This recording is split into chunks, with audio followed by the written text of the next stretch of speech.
evening program. Team Focus, Amen. magandang gabi sa inyo lahat. North, South, East, and West Corner. And to our viewers nationwide and worldwide, keep tuning in and enjoy this program. Dahil pinagpala tayo, we're blessed tonight for this Team Focus program. That's why keep tuning in and you'll be hearing a lot of things that will really help you grow more for this year 2025. Alright, good evening, Sir Dominic. Good evening sa inyo lahat, Team Focus, and I hope kayo excited sa ating topic ngayon. New Year's commitment, by the way, shoutout nga pala kay Mami, shoutout sa iyo, and of course sa mga young people, Trusted Timothy, and of course sa mga young people din namin sa area, Team Bravo. I hope sa mga parents, in-encourage po yung mga anak nyo na manood ng program po natin ngayon pong gabi. Yan, Sir Maki. Amen. Magandang gabi po sa inyo lahat. A blessed Thursday evening to all viewers ng Facebook Live and ang ating pong Google Meet. Shoutout sa lahat ng mga stations of North, South, East, and West Corner. Of course, shoutout sa aking mahal na asawa nandito ngayon, live viewer natin. And kasama ang aming anak, si Baby LG. Yan, shoutout sa inyo. Of course, chosen generation of Southeast family. Di mo nabati yung, ano mo? Di mo nabati yung SB Gen. SB Generation. Yan. Keep tuning in, young people, because tonight we're blessed. And kung mapapansin nyo, malalaman ninyo, we have a surprise for you. Kung mapapansin mga lingwahe namin, alam nyo na kung anong what surprises if you can. Oo, kung alam nyo na yung mga usapin natin. Just keep tuning in. I do believe that you will get a lot of blessings from the principles of the Word of God. So keep tuning in. Team Focus of our church. At share the link and tag the names of your friends and relatives para ma-enjoy din nila. Diba? Ma-enjoy. Kasi, alam ko, sir, sige. Special shout out to Daniel and Isaac and of course to Ma'am Yang Elo sa inyo. Magandang gabi sa inyo lahat. Yeah. Of course, alam ko ngayon yung iba kasi ako hindi ako magkamali. If I'm not mistaken, ang tapos ng eskwelahan ng school year is on April. Tama ba ako? April. Yeah, so siguro ngayon kaya yung ibang mga team focus natin ay wala dito. Kasi alam ko, tadtaran ng ano ngayon eh. Project nga. Yeah. Tadtaran ng project eh. Yeah. Of course, shoutout din sa shoutout sa Aegis. Mamaya. Ay, by the way, bago tayo magtuloy-tuloy. Yes, yeah. Shoutout muna, of course, from Western Australia Mission, Sir Ruel. Kasama natin ngayon sa studio. Shoutout kay Sir Ruel. Yan. Amen. Magandang gabi po, Sir Ruel. Yan, amen. Sir Joe. Alright, so again, we are on our topic. Let's not waste our time. We are on our topic about commitment, Sir Dominic, Sir Maki. Can you give us a little bit background kung ano yung what we've discussed last... Huwag ka mag-alala. Hindi mo kailangan English. Yeah. Last yung discussion natin last Thursday. Yeah. Anyway, magandang gabi ulit, Team Focus. Let's have a recap sa ating pinag-usapan last week. Ang topic natin, New Year's commitment. At ang verse natin, Psalms 37, verse 5. Commit thy way unto the Lord, trust also in Him, and He shall bring it to pass. Ano yung pinag-usapan natin last week? Ang sinabi din ni Sir Maki. Sabi ni Sir Maki, the fulfillment of a commitment is in the result. Maraming young people ngayon, maraming ginagawa.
Ayan na.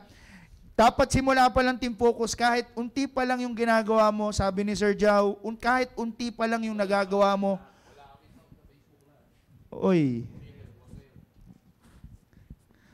Kahit wala, okay, tuloy lang. Okay, kahit unti-unti lang yung ginagawa mo, Team Focus, meron ka pa ring resulta sa ginagawa mo. Bakit? Maraming Team Focus ngayon, pinapalipas lang ang taon. Yan. Ano sir, tuloy ko pa ba? Yeah, bumalik na. Bumalik na. Go. Yan, maraming team focus ngayon, pinapalipas lang ang taon. Kaya team focus, dapat in everything that you do, maghahanap ka lagi ng resulta. Yan, next. We treat commitment na tinatrato natin yung commitment na parang problema. Sabi ni Sir Maki, bakit? Ano yung nasa isip natin? Lilipas din yan. Ay patay. Problema nga. Ano ba yan? Commitment ba talaga o problema? Ang daming plano, walang natutupad. Without commitment, you are wasting your life. And lastly, Right. sabi rin last week, magamat galing to sa ating TBL last week, sinabi ulit nung kinagabihan, sabi ni Sir Maki, commitments are meant to be fulfilled. Yeah. Yan, sir. Yeah, because commitment is really very important. Again, we will always remind you this, Team Focus. Always put it in your mind. Commitment is your commitment is your agreement with the Lord. When you make a commitment, that's a full agreement with the Lord. All right? That's a full agreement with the Lord na kailangan nyo talagang gawin. You really have to do that. You really have to take that seriously because commitment will really help you a lot to grow more. Team Focus. As a teenager, kayo Team Focus, kayo mga nasa Team Focus group, as you are on your age right now bilang isang Kristiyano, it will really help you develop your maturity when it comes to commitment. Amen. You see, because the reason why most of young people today sa inyo Team Focus, you're having a hard time on growing or in your maturity, it's because of the reason you're failing on taking commitment seriously. Amen. Because you cannot say na committed ka or you cannot say that you're making a commitment and then it doesn't help you on your maturity. You see, that's why it's very important that you take this commitment seriously as you are in your age. You know why? It's because later on, papasukin nyo talaga into practice yan eh. Ang kagandahan ngayon ng commitment ninyo sa Diyos, imagine if you get used on taking your commitment with the Lord seriously, how much more when you get into that part of your life that you're going to commit yourself with another person as That's you go right. to the life of marriage. Bagamat matagal pa yan, Team Focus, pero kung makasanayan nyo na yan ngayon, kayong dalawa ng Diyos, how much more kapag kayo ay pag kayo'y dumating na sa time na yan. Kaya nga, you really have to take this seriously because you can practice commitment right now in your Christian life. Your commitment, the best way to practice your commitment is with the Lord. Yan, Sir Mal, you want to add something with that? Yeah, alam nyo, young people, kung nabanggit ni Sir Jao kanina, that's why a lot of young people are having hard time making a commitment because they don't want to be committed. Yeah. Bakit young people ayaw nyo maging committed? Are you familiar with the saying, finish what you have started? Yeah. Kasi yung problema ng mga young people. Yeah. Na bakit ayaw nyo maging committed? Because a lot of young people nowadays are just want to start something. Kasi ganyan ang thinking ngayon, sir, ng mga kabataan. Because young people, if you are planning to finish what you have started, you've got to be committed. Yeah. Ganito yan. Kung mapansin nyo kanina, ewan ko kung sino yung nanood ng Baptist Lunch sa inyo kanina, kung nanood yung mga Baptist Lunch together with Sir RG. Yeah, Sir RG. oo. Ganda nung topic ni Sir Hindi RG ako kanina. nakapanood eh. Nagpawala-wala yung signal kanina eh. Meron ako doon, kinoment, kung anong magagawa ng commitment sa Dominic. Nakita niyo yun eh. Pinusuan niyo yung kanina yung comment ko. Ano yung sabi ko doon?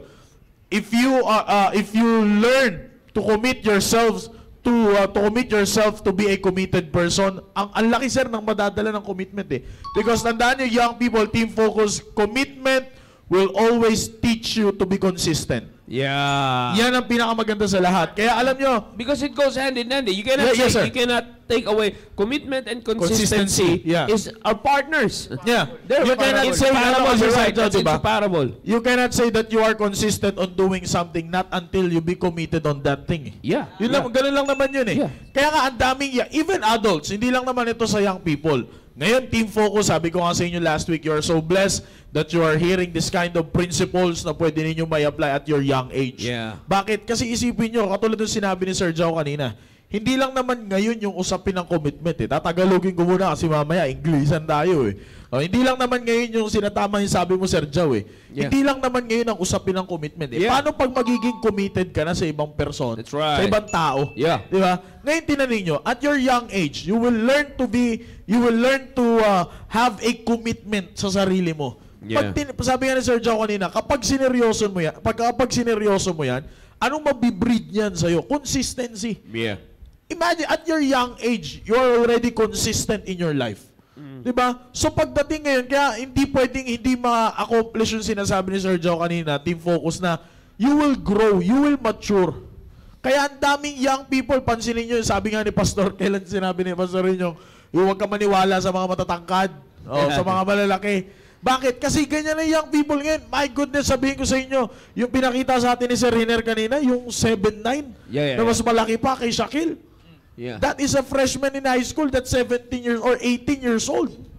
7'9", imagine that. Pero pambira, pag tinignan mo, parang, ano pa rin, kumbaga sa salitang kolokal, It's just the height. Hindi pa lalayo yun sa nanay niya. Pag hiniwalay mo, iyak pa yun eh. Yung hype niya lang ay yung height. Yeah, tama yun. The height is the hype.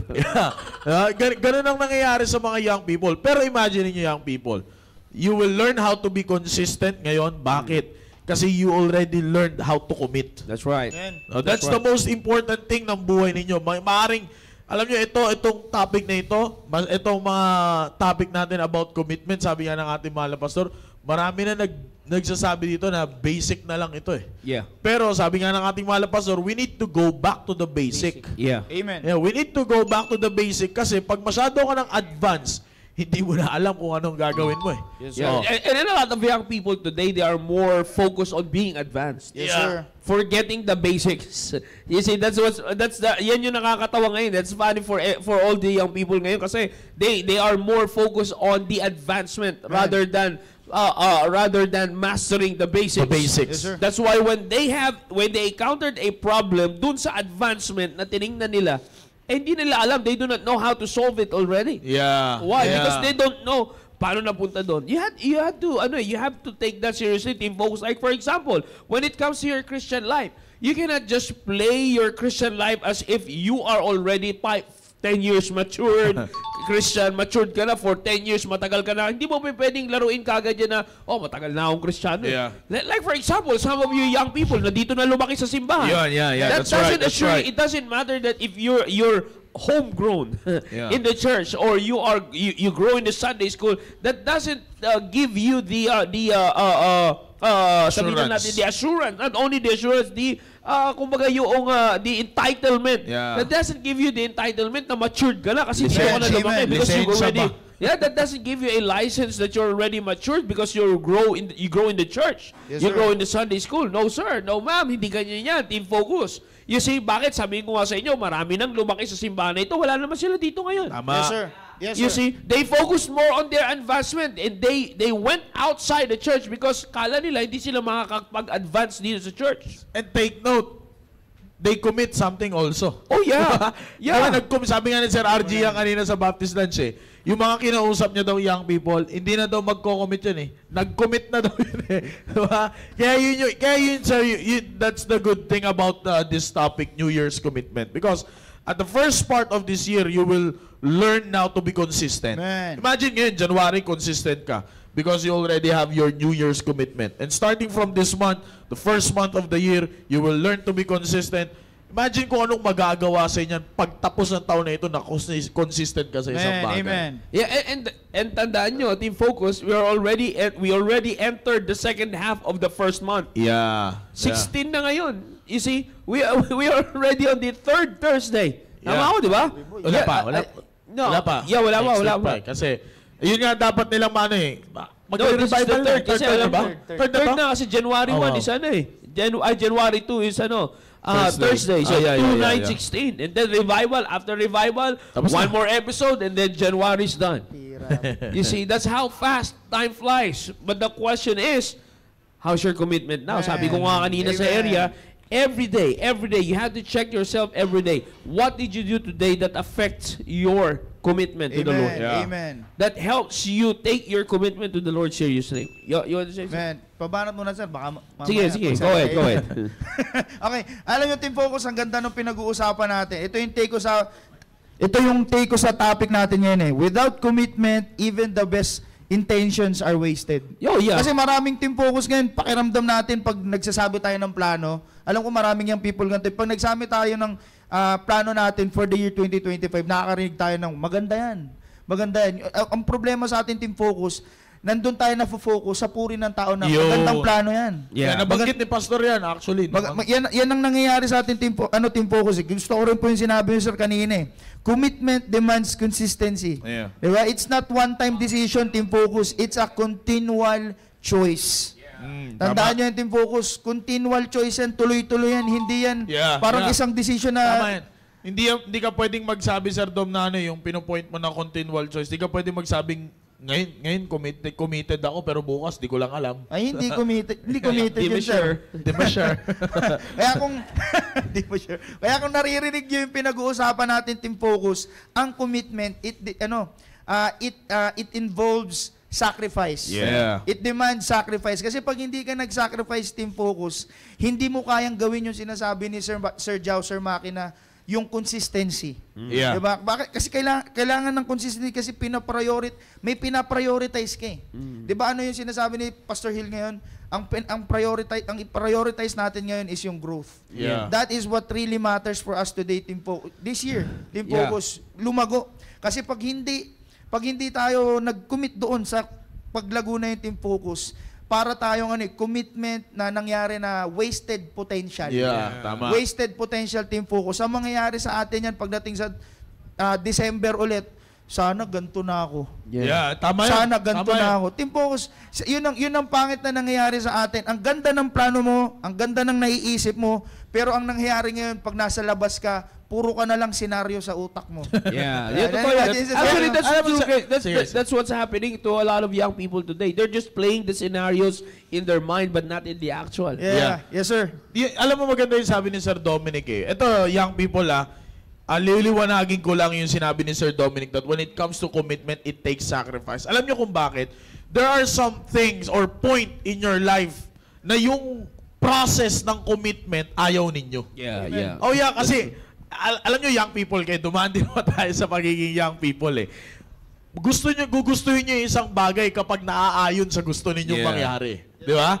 Di ba, young people? Pero kapag lumihis na yan doon sa, ay, teka lang, hindi ata ito yung gusto kong mangyari Parang, kaya nangyayari ngayon, yung commitment mo may halo ng pagsisisi. Yeah. Parang, sana hindi na lang ako nag-commit. Yeah. Sana hindi na lang. Kaya nga, tinayin nyo, nung nagturo sa ating mahal na pastor ng commitment on the very first day of this year, anong sinabi niya? You've got to dig deeper. Yeah. Kasi pag nag-dig ka ng malalim, makikita mo, ops, hindi pala ito, bawal pala ito dito, hindi pala ito makakatulong sa commitment ko. Ops, tulog si Hartley. Ay, ops, ito, kailangan mo lang putulin ito. Yan, so, ganyan. Magdagdag ng tato. Sorry ka, magko-comment yan. Magdadagdag tayo ng tattoo dyan. So, makikita ninyo,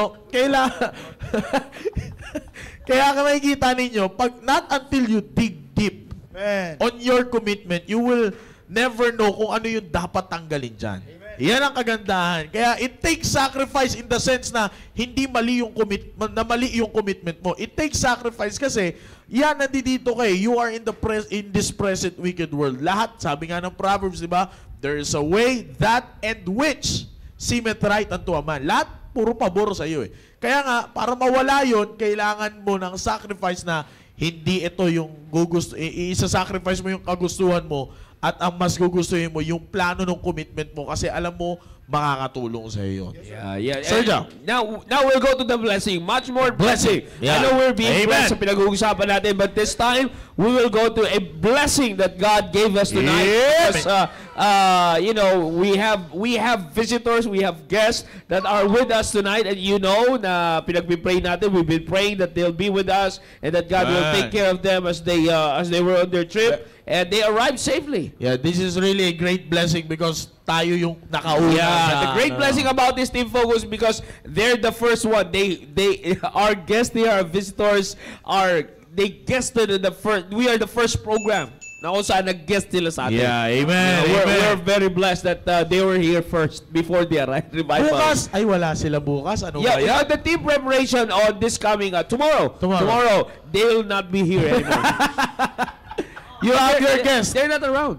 Yeah, guest will be Sir Rodolfo. Yeah, Rudolph with the F. Rodolfo, the F. Rudolph with the Yeah, F. Diet, Yeah, yeah. Diet. Yeah, that's it. That's the English pronunciation Yeah. of his last name. Well, anyway, let's go to our guest, and we are so blessed tonight. We have Yeah. our guest from the United States, and we know one of them. We know them well, and we know him well, and we're blessed that we also have visitors that are with him. Let's welcome Brother Cedar, Brother Randy, and Brother David. Good evening, sir. Amen. Amen. Yes, sir. Brother Elvis, can you can greet first to our viewers, and also if you can, if you want, you introduce them, and once again reintroduce yourself. Go ahead, sir. It's an honor to be back here in the Philippines with you again, and we love our Filipino friends and brothers and sisters in Christ.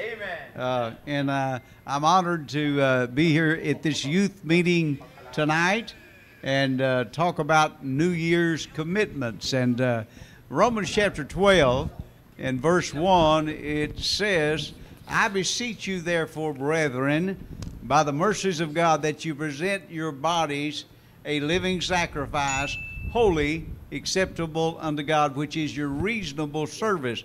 And so let's talk about commitment. Without commitment, there will not be the things accomplished in your life that you'd like to see accomplished. And I'll just quickly, I want to just say that in John chapter 6, in verse 5 through 14, it tells the story. Most of you or all of you are familiar with it. It tells the story about Jesus, and he is healing the sick, and he is preaching the word of God, and how that the multitudes of people came, and that they were there for a good period of time, and the Lord said, we need to feed them. They're hungry. Yeah. And they said, well, there's no way to have enough food to do that.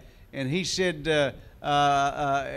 Philip said, there is a lad, there is a young boy. Yeah. I don't know how old he was. The Bible doesn't tell us. But he said he has 2 loaves and 5 fish. And so Jesus said, bring them to me. So I want to say this to you, that young people can be the most effective people in the work of God.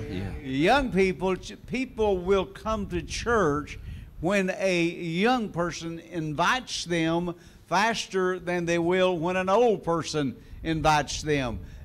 People will listen to the gospel when a young person gives it out. So God uses young people. Amen. And so he took what this young boy offered. First of all, the boy wanted to learn. He wanted to know what was going on. He listened. And then when Jesus said that he wanted him to give that, he freely gave it to Jesus. And then we find that Jesus multiplied what he had. He fed the multitudes and still took up 12 baskets of the fragments. So what I'm saying to you is this. When you're young, at any time in your life, but especially when you're young, if you will commit your way unto the Lord, and trust in him, he will do far more through you than you can ever do on your own. It's not about your ability. It's about his power to work through you. I challenge you to commit your life unto the Lord Jesus Christ and see what he'll do through you.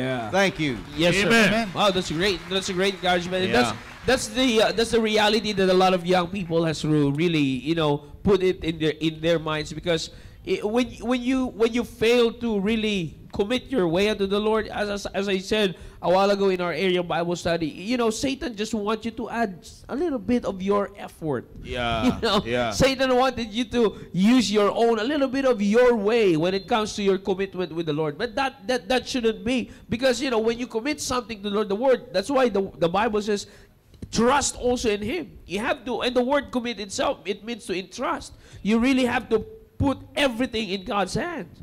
You see, no, but that's also what you're saying a while ago. When you try to do it your way, you cannot make a commitment to the Lord and do it your way, because everything else will, it's a waste.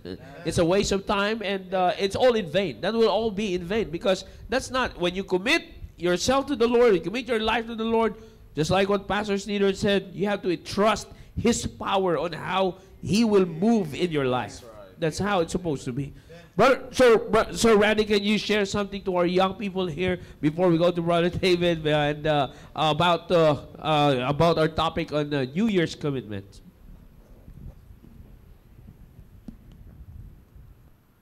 A Bible verse comes to my mind. Psalm 46:10. Be still and know that I am God. Amen.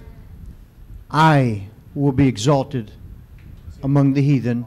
I will be exalted in the earth. That's talking about God. Yeah. By us being still and knowing God, Yeah. making a commitment. A commitment normally is 99% perspiration, 1% inspiration. Uh-huh. It takes a lot of work. Yeah. Yeah. But you stick it, you take one step after the other. And then, of course, the last part of the verse, I will be exalted Yeah. in the earth. And when David was little, go ahead, brother. Yeah, no, go ahead, sir. Go ahead, sir. When David was a little boy, I'd put him on the couch, Uh-huh. our house. And our boys, they sat in church for an hour and a half, 2 hours, and they're a year old, 2 years old, 3 years old. They didn't run around church. I taught them at home. That takes commitment. Yeah. But see, you teach a child the way he should go, Yeah. and he won't depart from it. Yeah. And you know that God's going to be exalted. It has nothing to do with myself. It has nothing to do with anybody else, except probably my wife. My wife was a lot better. She's a good teacher, and she taught her boys. But then now, my wife, even now, she'll weep when she sees David sometimes doing things and preaching. And you just take one step after the other. Yeah. There's going to be tough times, but if you be still and know God, get out of the electronics, get out of everything. Yeah, that's you right. make a commitment to God. You push everything aside and you sit and you know God. Then He, through you, Amen. Yeah. can use you. God will be exalted. Doesn't matter if somebody curses you. Doesn't matter if somebody Yeah. makes fun of you. Yeah. Because it doesn't matter. Yeah. Because you know it's God. Yeah. Through you. Through you. That's right. Yeah, that's a good thing, Sir Randy. Thank you for sharing that. It's always, that's what we will always, that's what our pastor's been always preaching, and that's what we're always been teaching you for the team focus. It should always be God. You have to really, when you make a commitment, that's why you're blessed, because you're called team focus. And the word focus, it's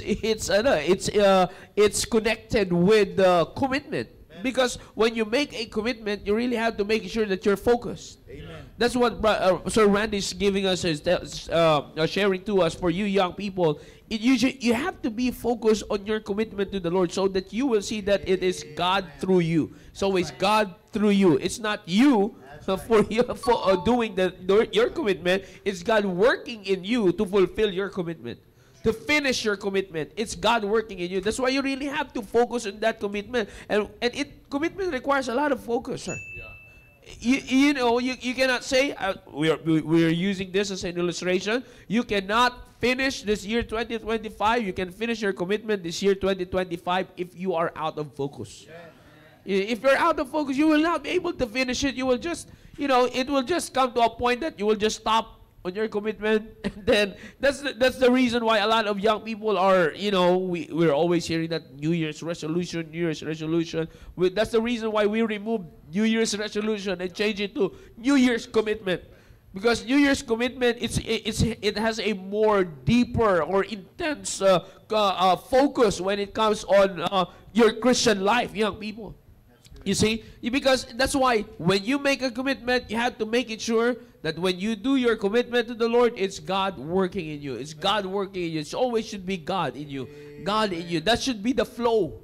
That should be the flow of your commitment. Because when Satan cuts in with that flow, I'm telling you, you will never be able to finish your commitment this year, 2025. And you want to add something with that? All right. So let's hear something from Brother David here. And it's a great blessing that he's with us. And it's a blessing that we have. How old are you, Brother David? I am 24. 24 years old. 24. Brother David is 24 years old. Can you share something to our young people and how important it is when it comes to commitment? Well, I'd say y'all covered it pretty well. But,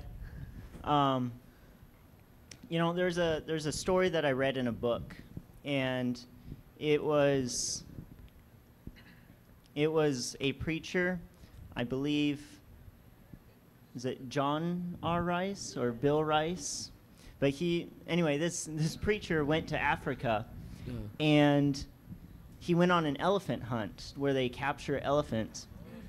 And as they found a herd of elephant, and they're essentially stampeding them, and a man jumps off his horse, and he has a bunch of ropes, and he has a lasso, and he puts it around the elephant's leg and ties it to a tree.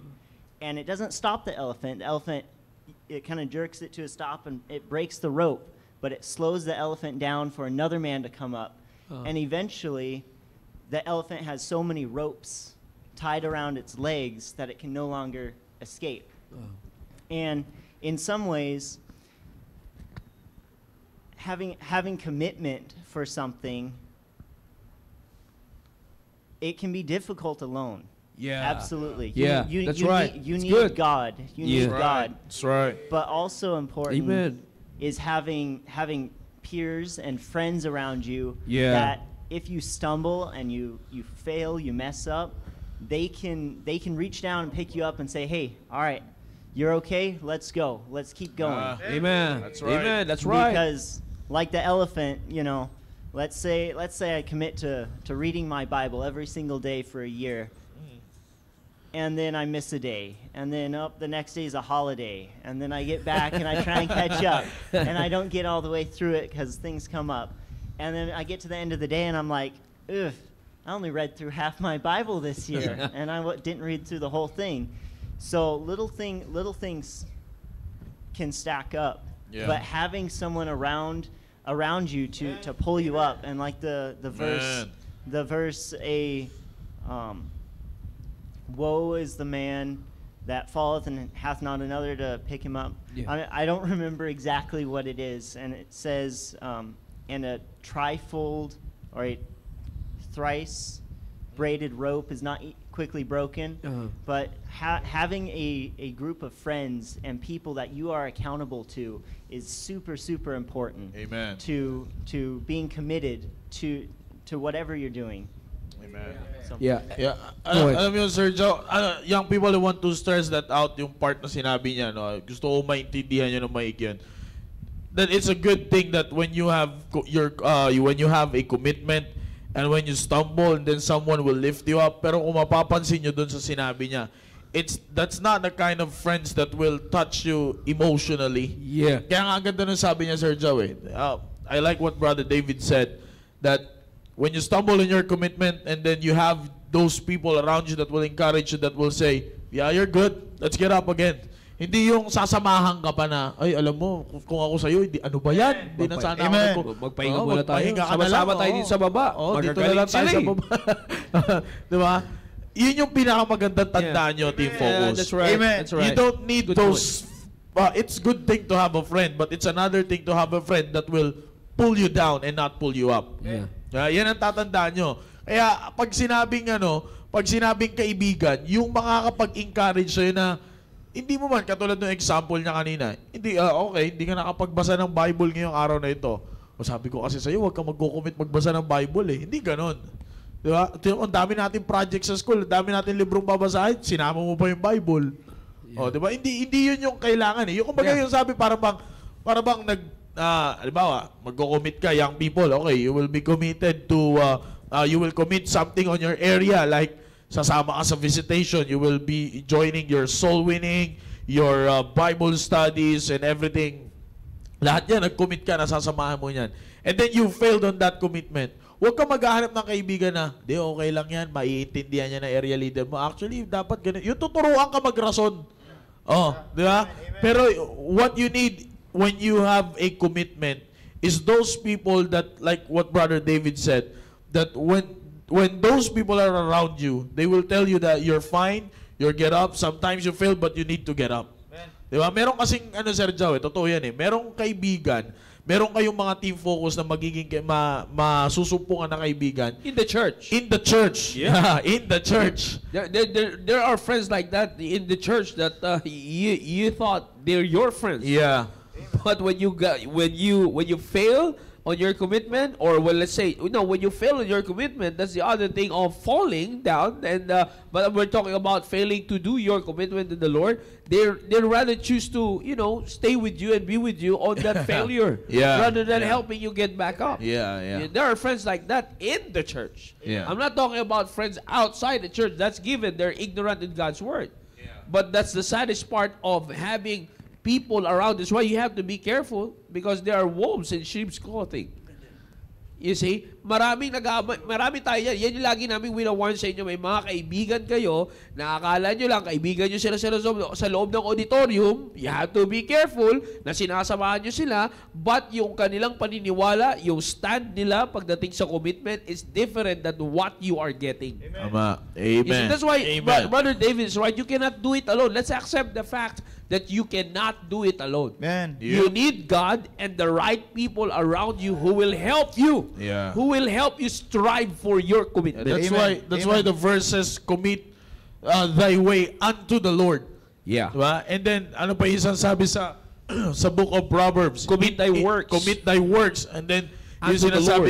yung sinasabi pa na isa sa book of Proverbs, that in the multitude of counselors, That's it. yan yung sinasabi Amen. natin, Team Focus, that when it comes to your commitment, you cannot do it alone. Yeah. You need God, Amen. and you need those people Yeah. that will say you have to finish your commitment. Amen. Sir Dominic? And sir, alam mo, Team Focus, maganda yung sinabi nung tatlo kanina eh.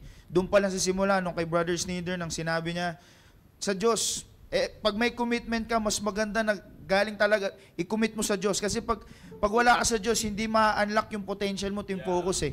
Tama. Tandaan nyo yung Team Focus, kasi marami sa atin, pag meron tayong commitment, magsisik tayo ng advice sa labas. Amen. Hindi sa Diyos. So instead na imbis na maganda na yung kurso ng buhay natin ngayon, Team Focus, palala pa ng palala.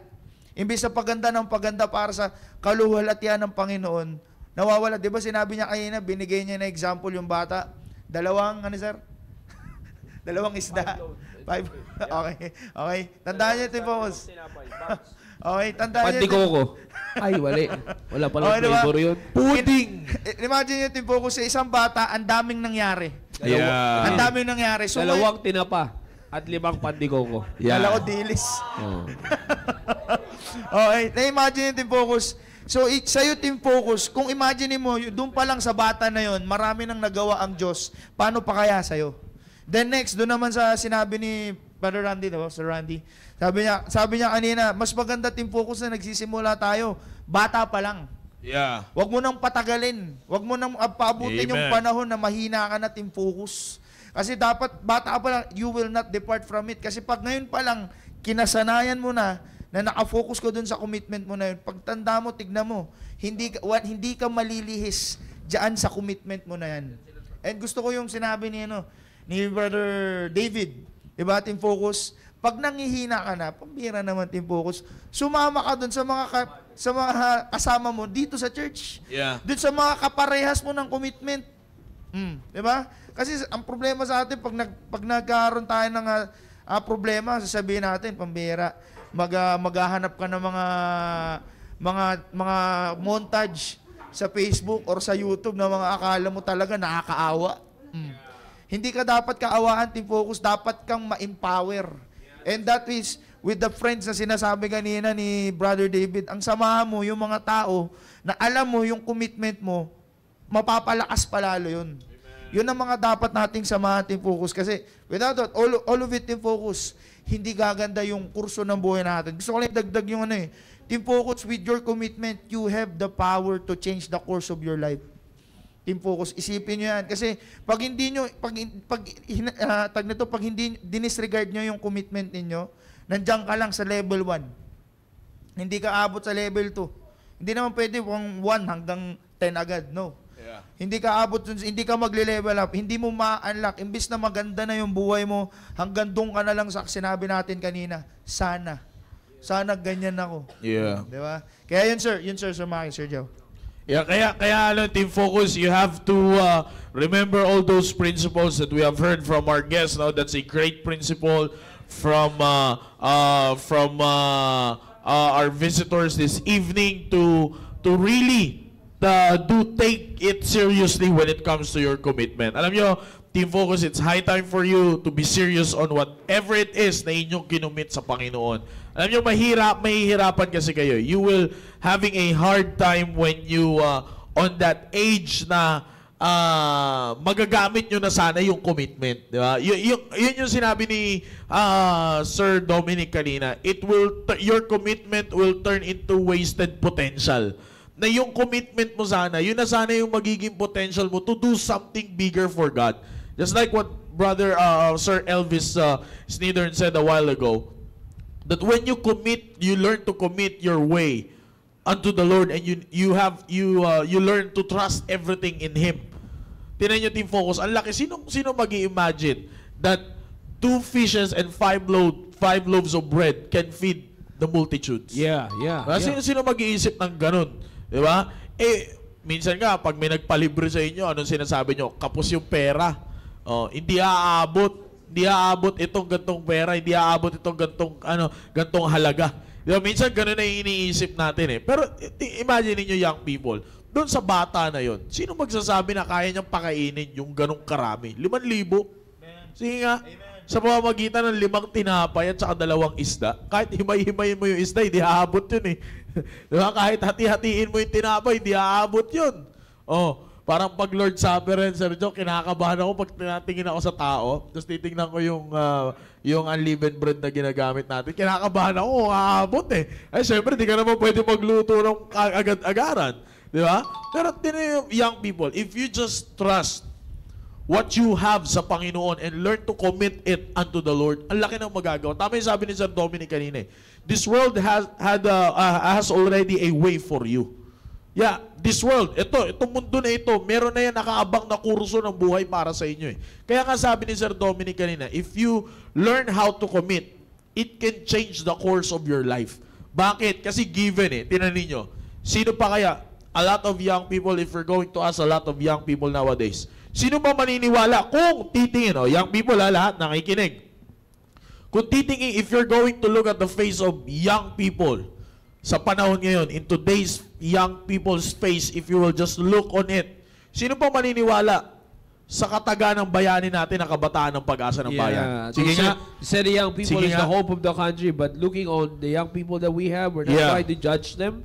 God is not yet done with our country, but, looking at it by our own eyes, it's hard to see hope from the young people, to help the country rise up. Katulad ng sinabi ko, young people, kung titingin ka, paano ka makakakita ng pag-asa sa isang kabataang lalaki na gusto maging babae?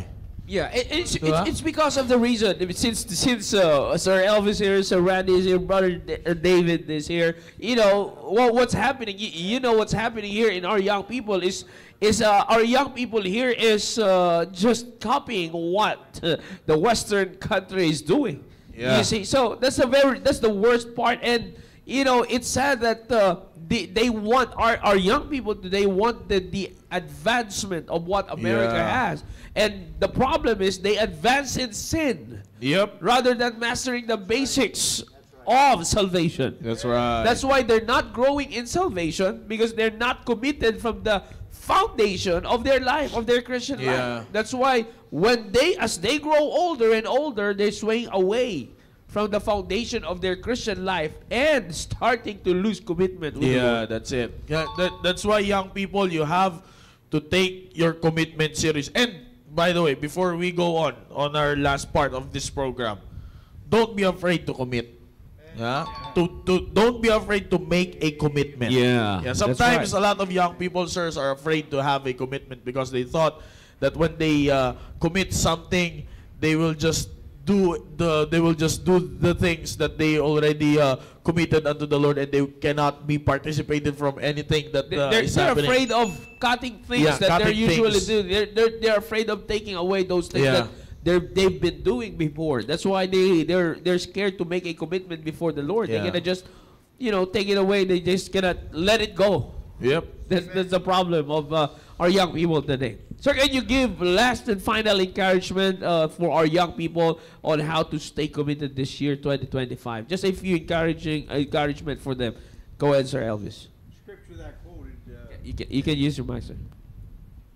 Scripture that I quoted in Romans chapter 12. It said, "I beseech you, Yeah. therefore, Amen. brethren, for saved young people or any age person." It says, "Brethren, I beseech you, therefore, brethren, that you commit your bodies a living Living sacrifice, sac- yeah. wholly acceptable unto God." But that word beseech means to beg. Uh-huh. God gave you physical life, gave me physical life. If you are saved, God has taken care of eternity for you. He has put His Spirit in you. He's given you the promise that you'll live eternally in heaven. No matter what happens, you will do that. That is something that's beyond price. And Almighty God should not have to beg and plead with we that are saved and have eternal life in heaven. He should not have to beg us to serve Him. Go ahead, Sir Randy. Let me read some Bible verses just real quick. "Therefore, whosoever heareth these things of mine and doeth them, I will liken him to a wise man which built his house upon a rock. Rain descended, floods came, winds blew, and beat upon the house, and it fell not, for it was founded upon a rock. And Yeah. everyone that heareth these things, the sayings of mine, and doeth them not, shall be likened unto a foolish man, which built his house upon the sand. Rain descended, floods came, the winds blew, and beat upon the house, and it fell, and great was the fall of it." Build your house on the foundation of God. All you have to do is look around and see other teenagers. Amen. Their lives are falling apart Yeah. because their lives are built on sand. Yeah. There's only one foundation, and that's Jesus Christ. Yeah.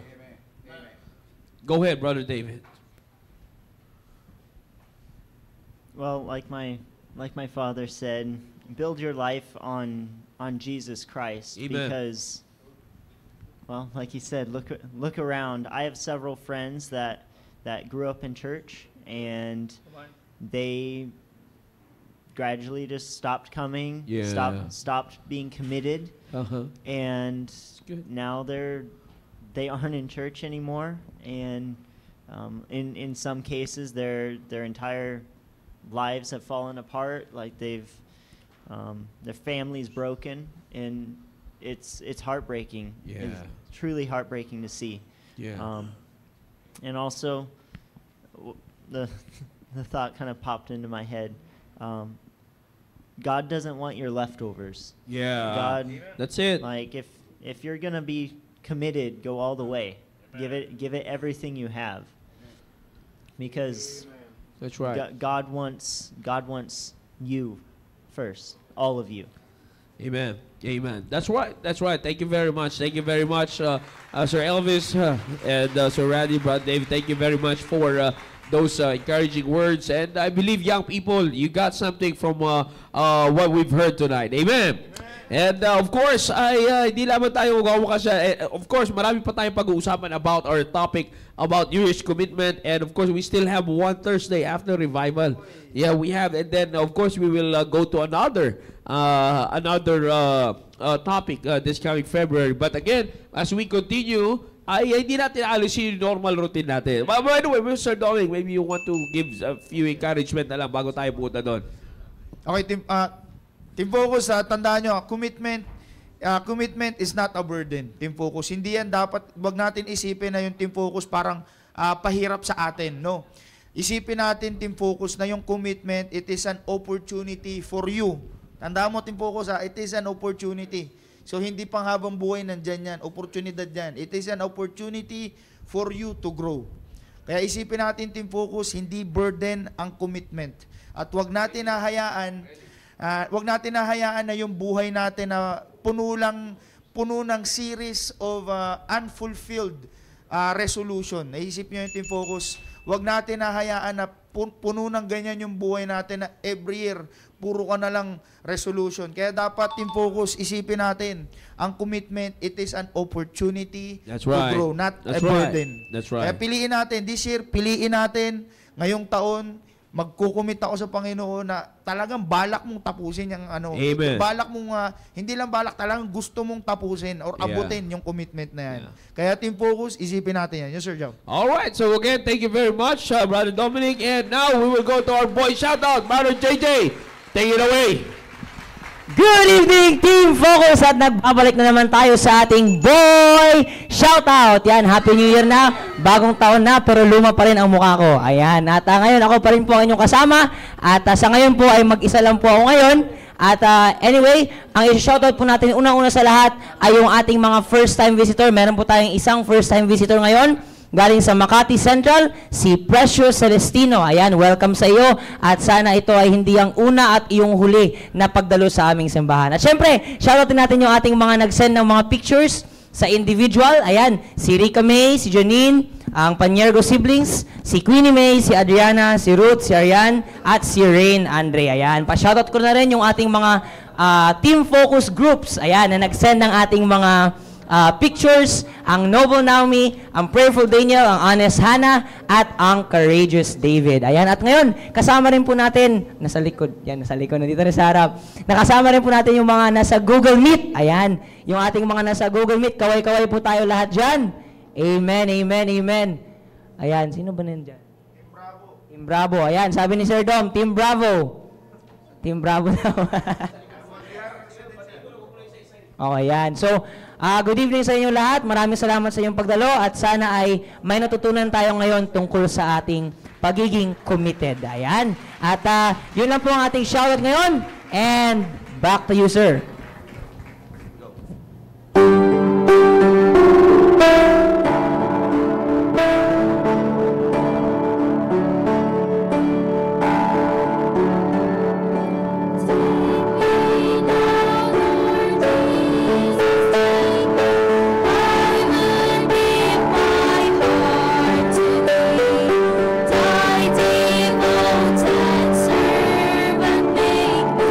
Only die.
All right, thank you very much for the wonderful special number, and I believe we are blessed for tonight's episode, young people. Amen. And again, let us see. Let us see the Google Meet crowd. Yeah, sa mga nasa Google Meet crowd, just want to see you again. Yeah, amen. Some of them already left. Kala nila tapos na tayo. Yeah. Kaway-kaway muna ulit yung mga nasa Google Meet. Yeah, mga natira nasa Google Meet. They are our viewers, so we're sending them link via Google Meet so that they can join also in the program. All right, thank you very much. Thank you very much. And again, of course, we have our live studio live audience. Wave your hands. Yan, malapak naman kayo dyan. Mga tahimik kayo, pag-Inglesan na. Yan ang pinaka-importanting audience natin nasa likod.